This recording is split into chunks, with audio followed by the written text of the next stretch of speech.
ಹಾಗಾಗಿ ಇರೋ ಅಕ್ಕಿ ಬೇಳೆ ರೇಟ್ ಡಬಲ್ ಮಾಡ್ತೀನಿ ಅಂತ ಹೇಳ್ತಾನೆ. ಅದೇ ರೀತಿ ಯುದ್ಧದ ಕಾರಣದಿಂದ ಅಂತಾರಾಷ್ಟ್ರೀಯ ಮಾರುಕಟ್ಟೆಯಲ್ಲಿ ಪೆಟ್ರೋಲ್ ಬೆಲೆ ಸಿಕ್ಕಾಪಟ್ಟೆ ಜಾಸ್ತಿ ಆಗಿದೆ. ನಾವು ಪ್ರತಿದಿನ ಲಕ್ಷಾಂತರ ಬ್ಯಾರಲ್ ಪೆಟ್ರೋಲ್ ತರಬೇಕು.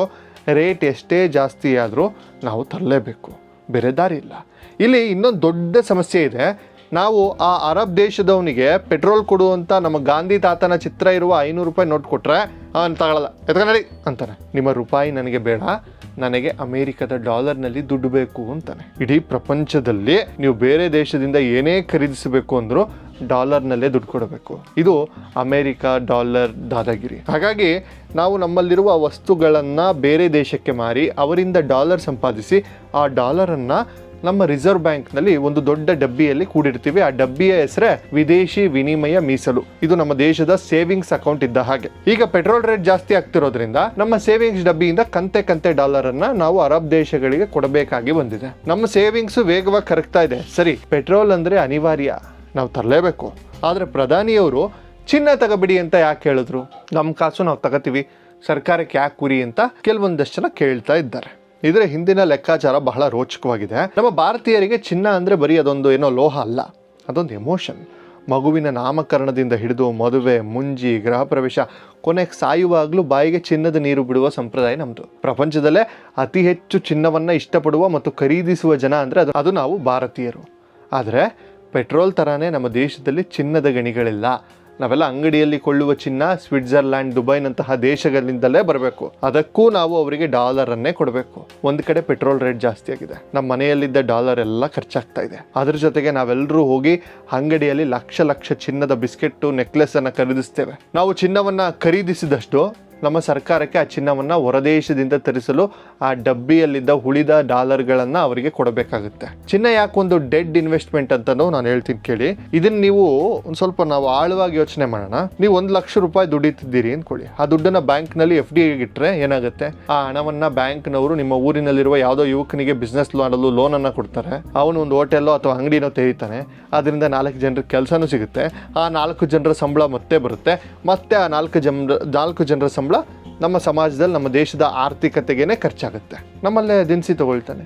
ಹೀಗೆ ನೀವು ಬ್ಯಾಂಕ್ನಲ್ಲಿಟ್ಟ ಹಣ ಇಡೀ ದೇಶದ ಆರ್ಥಿಕತೆಯನ್ನು ಸುತ್ತುತ್ತೆ, ದೇಶವನ್ನು ಬೆಳೆಸುತ್ತೆ. ಅದೇ 1 ಲಕ್ಷ ರೂಪಾಯಿನ ನೀವು ಚಿನ್ನದ ಬಿಸ್ಕೆಟ್ ಖರೀದಿಸಿ ನಿಮ್ಮ ಮನೆ ಬೀರುನಲ್ಲಿ ಅಥವಾ ಬ್ಯಾಂಕ್ನ ಅಕಲ್ನಲ್ಲೋ ಇಟ್ಟರೆ ಏನಾಗುತ್ತೆ? ಆ ಚಿನ್ನ ಅಲ್ಲೇ ಮಲಗಿರುತ್ತೆ. ಅದು ಯಾರಿಗೂ ಕೆಲಸ ಕೊಡಲ್ಲ, ಯಾವ ಫ್ಯಾಕ್ಟ್ರಿಯನ್ನು ಓಪನ್ ಮಾಡಲ್ಲ.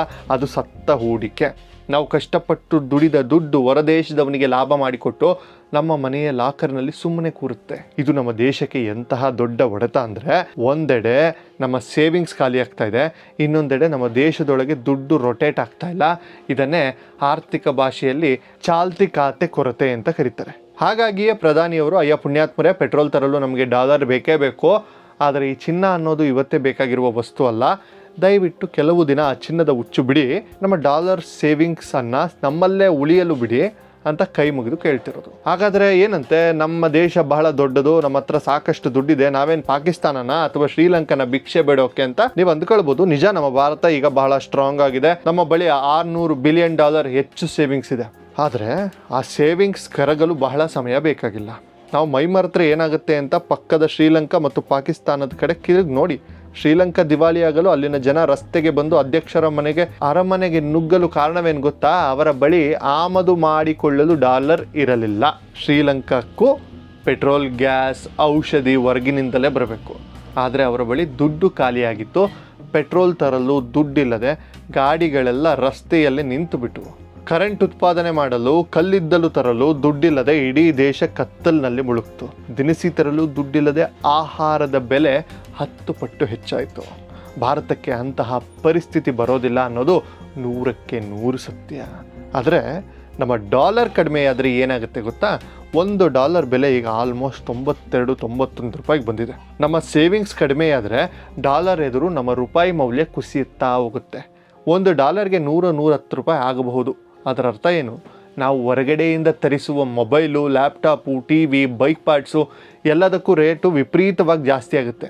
ಬೆಲೆ ಏರಿಕೆ ಶುರುವಾಗುತ್ತೆ. ರಿಸರ್ವ್ ಬ್ಯಾಂಕ್ ಬಡ್ಡಿ ದರವನ್ನು ಹೆಚ್ಚಿಸುತ್ತೆ. ಆಗ ನೀವು ಕಟ್ಟುತ್ತಿರುವ ಕಾರ್ ಲೋನು, ಹೋಮ್ ಲೋನ್, EMIಗಳು ದಿಢೀರನೇ ಜಾಸ್ತಿ ಆಗುತ್ತೆ.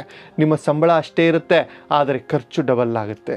ದೂರದ ಎಲ್ಲೋ 2 ದೇಶಗಳ ಜಗಳ ಆಡಿದರೆ ನಮ್ಮ ಬ್ಯಾಂಕ್ ಅಕೌಂಟ್ನಲ್ಲಿರುವ ದುಡ್ಡು ಹೇಗೆ ಕರಗುತ್ತದೆ ಅಂತ ಈಗ ಅರ್ಥ ಆಯ್ತಾ? ಇದೇ ಕಾರಣಕ್ಕೆ ನಮ್ಮ ಮನೆಯ ಯಜಮಾನನ ಸ್ಥಾನದಲ್ಲಿರುವ ಪ್ರಧಾನಿ ಮೋದಿ ಅವರು ಈಗಲೇ ಎಚ್ಚೆತ್ತುಕೊಂಡಿದ್ದಾರೆ. ಈ ದೊಡ್ಡ ಗಂಡಾಂತರದಿಂದ ಪಾರಾಗಲು ಕೇವಲ ಸರ್ಕಾರ ಮಾತ್ರ ಏನೂ ಮಾಡಲು ಸಾಧ್ಯವಿಲ್ಲ, ನಾವು ನೀವೆಲ್ಲರೂ ಕೈ ಜೋಡಿಸಬೇಕು. ಅದಕ್ಕಾಗಿಯೇ ಪ್ರಧಾನಿ ಮೋದಿಯವರು 5 ಸುಲಭ ಉಪಾಯಗಳನ್ನು ಕೊಟ್ಟಿದ್ದಾರೆ. ಇವುಗಳನ್ನು ನಾವೆಲ್ಲರೂ ಪ್ರತಿಯೊಬ್ಬ ಸಾಮಾನ್ಯ ನಾಗರಿಕನು ನಮ್ಮ ದೈನಂದಿನ ಬದುಕಿನಲ್ಲಿ ಅಳವಡಿಸಿಕೊಳ್ಳಲೇಬೇಕು. ಒಂದು, ಪೆಟ್ರೋಲ್ ಡೀಸೆಲ್ ಉಳಿಸಿ. ನೀವು ಆಫೀಸ್ಗೆ ಹೋಗುವಾಗ ಒಬ್ಬರೇ ಒಂದು ದೊಡ್ಡ ಕಾರ್ ತಗೊಂಡು ಹೋಗುವ ಬದಲು ಬಸ್ ಅಥವಾ ಮೆಟ್ರೋ ಬಳಸಿ. ಅಥವಾ ಆಫೀಸ್ಗೆ ಹೋಗಬೇಕಾದ್ರೆ ನಿಮ್ಮ ಸ್ನೇಹಿತನ ಜೊತೆ ಕಾರ್ ಪೂಲಿಂಗ್ ಮಾಡಿ. ಅಕ್ಕಪಕ್ಕದ ಗಲ್ಲಿಗೆ ಹೋಗಲು ಬೈಕ್ ತೆಗೆಯುವ ಬದಲು ನಡೆದುಕೊಂಡು ಹೋಗಿ. ನೀವು ಉಳಿಸುವ ಪ್ರತಿಯೊಂದು ಹನಿ ಪೆಟ್ರೋಲ್ ಕೂಡ ದೇಶದ $1 ಸೇವ್ ಮಾಡದಂತೆ. ನೀವು ನಿಮ್ಮ ದುಡ್ಡು ಉಳಿಸ್ತಾ ಇದ್ದೀರಿ ಅಂತ ಅಂದ್ಕೊಳ್ಬೇಡಿ, ನೀವು ದೇಶದ ಆರ್ಥಿಕತೆಯನ್ನು ಕಾಪಾಡ್ತಾ ಇದ್ದೀರಿ ಅಂತ ಹೆಮ್ಮೆ ಪಡಿ. ಸಾಧ್ಯವಾದರೆ ಎಲೆಕ್ಟ್ರಿಕ್ ವಾಹನಗಳನ್ನು ಕೂಡ ಬಳಸಿ. 2ನೇದು, ಮನೆಯಿಂದಲೇ ಕೆಲಸ. ನೆನಪಿದೆಯಾ? Work from home. ಕೊರೋನಾ ಟೈಮ್ನಲ್ಲಿ ನಾವೆಲ್ಲ ಮನೆಯಿಂದಲೇ ಕೆಲಸ ಮಾಡ್ತಿದ್ವಿ. ಆ ಸಮಯದಲ್ಲಿ ಇಡೀ ದೇಶದಲ್ಲಿ ಎಷ್ಟು ಕೋಟಿ ಲೀಟರ್ಗಳ ಪೆಟ್ರೋಲ್ ಉಳಿತಾಯವಾಯಿತು ಗೊತ್ತಾ? ರಸ್ತೆಯಲ್ಲಿ ಟ್ರಾಫಿಕ್ ಇರಲಿಲ್ಲ, ಗಾಳಿ ಶುದ್ಧವಾಗಿತ್ತು. ಈಗ ಪ್ರಧಾನಿಯವರು ಮತ್ತೆ ಅದೇ ಪ್ಲಾನ್ ಹೇಳಿದ್ದಾರೆ. IT ಕಂಪನಿಗಳು ಮತ್ತು ಸಾಧ್ಯವಾದರೆ ಎಲ್ಲ ಕಚೇರಿಗಳು, ಶಾಲಾ ಕಾಲೇಜುಗಳು ತಮ್ಮ ಉದ್ಯೋಗಿಗಳಿಗೆ, ತಮ್ಮ ಸ್ಟೂಡೆಂಟ್ಗಳಿಗೆ ವಾರದಲ್ಲಿ 2 ರಿಂದ 3 ದಿನವರೆಗೂ ಕೆಲಸ ಮಾಡಲು, ಮನೆಯಿಂದಲೇ ಕೆಲಸ ಮಾಡಲು ಅವಕಾಶ ಮಾಡಿಕೊಡಿ ಅಂತ ಕೇಳ್ತಾರೆ. ಇದರಿಂದ ಟ್ರಾಫಿಕ್ ಜಾಮ್ ಅಲ್ಲಿ ನಿಂತು ಸುಮ್ಮನೆ ಉರಿದು ಹೋಗುವ ಲಕ್ಷಾಂತರ ಲೀಟರ್ ಪೆಟ್ರೋಲ್ ಉಳಿಯುತ್ತೆ. 3ನೇದು, ಚಿನ್ನದ ಬಿಸ್ಕೆಟ್ ಬೇಡ. ಬದಲಿಗೆ ಪೇಪರ್ ಚಿನ್ನ ತಗೊಳ್ಳಿ, ಡಿಜಿಟಲ್ ಚಿನ್ನ ತಗೊಳ್ಳಿ. ನಿಮಗೆ ದುಡ್ಡು ಉಳಿಸಬೇಕು, ಚಿನ್ನದ ಮೇಲೆ ಇನ್ವೆಸ್ಟ್ ಮಾಡಲೇಬೇಕು ಅಂತ ಇದ್ರೆ ಸರ್ಕಾರವೇ ಒಂದು ಅದ್ಭುತ ಯೋಜನೆ ತಂದಿದೆ. ಅದೇ ಸಾವರಿನ್ ಗೋಲ್ಡ್ ಬಾಂಡ್. ಇದು ಹೇಗಪ್ಪ ಅಂದ್ರೆ, ದುಡ್ಡು ಕೊಟ್ಟು ಚಿನ್ನದ ಬಾಂಡ್ ಅಂದ್ರೆ ಒಂದು ಸರ್ಟಿಫಿಕೇಟ್ ತಗೋತೀರಿ. ನೀವು ಎಷ್ಟು ದುಡ್ಡು ಕೊಡ್ತೀರೋ ಅಷ್ಟು ಗ್ರಾಮ್ ಚಿನ್ನ ನಿಮ್ಮ ಹೆಸರಿನಲ್ಲಿ ಪೇಪರ್ ಮೇಲೆ ರಿಜಿಸ್ಟರ್ ಆಗಿರುತ್ತೆ. ಇದರ ಲಾಭ ಏನು ಅಂದ್ರೆ, ನಾಳೆ ಚಿನ್ನದ ರೇಟ್ ಜಾಸ್ತಿ ಆದ್ರೆ ನಿಮ್ಮ ಪೇಪರ್ ಚಿನ್ನದ ರೇಟ್ ಕೂಡ ಜಾಸ್ತಿ ಆಗುತ್ತೆ. ಜೊತೆಗೆ ಸರ್ಕಾರ ಆ ಹಣದ ಮೇಲೆ ನಿಮಗೆ ಪ್ರತಿ ವರ್ಷ 2.5% ಬಡ್ಡಿಯನ್ನು ಫ್ರೀಯಾಗಿ ಕೊಡ್ತಾರೆ. ನೀವು ಚಿನ್ನದ ಬಿಸ್ಕೆಟ್ ತಂದು ಮನೆಯಲ್ಲಿ ಇಟ್ಟಿದ್ರೆ ಅದು ಮರಿಯಾಕಲ್ಲ, ಬಡ್ಡಿ ಬರಲ್ಲ, ಕಳ್ಳರು ಕದಿಯೋ ಚಾನ್ಸಸ್ ಜಾಸ್ತಿ ಇರುತ್ತೆ. ಆದರೆ ಈ ಪೇಪರ್ ಚಿನ್ನ ತಗೊಂಡ್ರೆ ಕಳ್ಳರ ಭಯವಿಲ್ಲ, ಮೇಕಿಂಗ್ ಚಾರ್ಜಸ್ ಇಲ್ಲ, ಮೇಲಾಗಿ ದೇಶದ ದುಡ್ಡು ಹೊರಗೆ ಹೋಗಲ್ಲ. ನಿಮ್ಮ ಹಣ ದೇಶದ ಅಭಿವೃದ್ಧಿಗೆ ಬಳಕೆಯಾಗ್ತದೆ.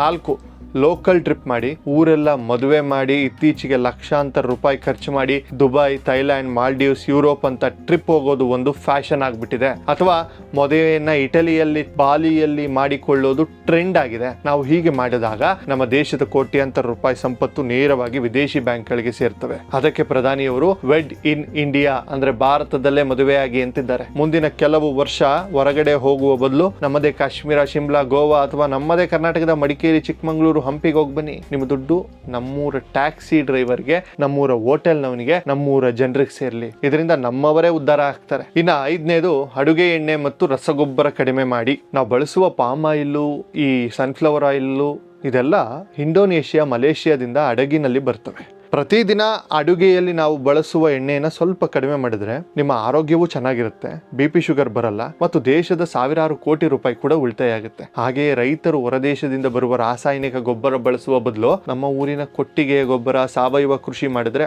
ಆಮದು ಖರ್ಚು ವಿಪರೀತವಾಗಿ ತಗ್ಗುತ್ತೆ. ಸ್ನೇಹಿತರೆ, ನೋಡಿದ್ರಲ್ಲ, ಅರ್ಥವಾಯ್ತಾ ಲೆಕ್ಕಾಚಾರ? ದೇಶದ ಆರ್ಥಿಕತೆಯನ್ನು ಕಾಪಾಡುವುದು ಕೇವಲ ಹಣಕಾಸು ಸಚಿವರ ಅಥವಾ ಪ್ರಧಾನಿ ಮಂತ್ರಿಯ ಕೆಲಸವಲ್ಲ. ಅದರಲ್ಲಿ 140 ಕೋಟಿ ಭಾರತೀಯರ, ನಮ್ಮೆಲ್ಲರ, ನಿಮ್ಮ ನನ್ನ ಪಾತ್ರವೂ ಇದೆ. ದೇಶ ಸೇವೆ ಅಂದರೆ ಕೇವಲ ಬಾರ್ಡರ್ನಲ್ಲಿ ಹೋಗಿ ಕೋವಿ ಹಿಡಿದು ನಿಲ್ಲುವುದಷ್ಟಕ್ಕೆ ಅಲ್ಲ. ಆರ್ಥಿಕ ಬಿಕ್ಕಟ್ಟಿನ ಸಮಯದಲ್ಲಿ ನಾವು ಮಾಡುವ ಪ್ರತಿಯೊಂದು ಸಣ್ಣ ಉಳಿತಾಯವು ದೇಶ ಸೇವೆಯೇ. ನಾವು ಅನಗತ್ಯವಾಗಿ ಕಾರ್ ತೆಗೆಯದಿದ್ರೆ, ನಾವು ಅನಗತ್ಯವಾಗಿ ಚಿನ್ನ ಬಿಸ್ಕೆಟ್ ತಂದು ಬೀರುವಿನಲ್ಲಿ ಇಡದಿದ್ರೆ, ನಾವು ನಮ್ಮದೇ ಊರುಗಳಲ್ಲಿ ಪ್ರವಾಸ ಮಾಡಿದ್ರೆ ನಮ್ಮ ದೇಶದ ಆರ್ಥಿಕತೆ ಕಬ್ಬಿಣದಷ್ಟೇ ಗಟ್ಟಿ ಆಗ್ತವೆ. ದೇಶ ಗಟ್ಟಿಯಾದ್ರೆ ನಿಮ್ಮೆಲ್ಲರ ಬದುಕು ನೆಮ್ಮದಿಯಾಗಿರ್ತದೆ. ನಮ್ಮ ಮಕ್ಕಳಿಗೆ, ನಿಮ್ಮ ಮಕ್ಕಳಿಗೆ ಒಳ್ಳೆ ಕೆಲಸ ಸಿಗ್ತದೆ. ಬೆಲೆ ಏರಿಕೆ ನಮ್ಮನ್ನ ಕಾಡುವುದಿಲ್ಲ.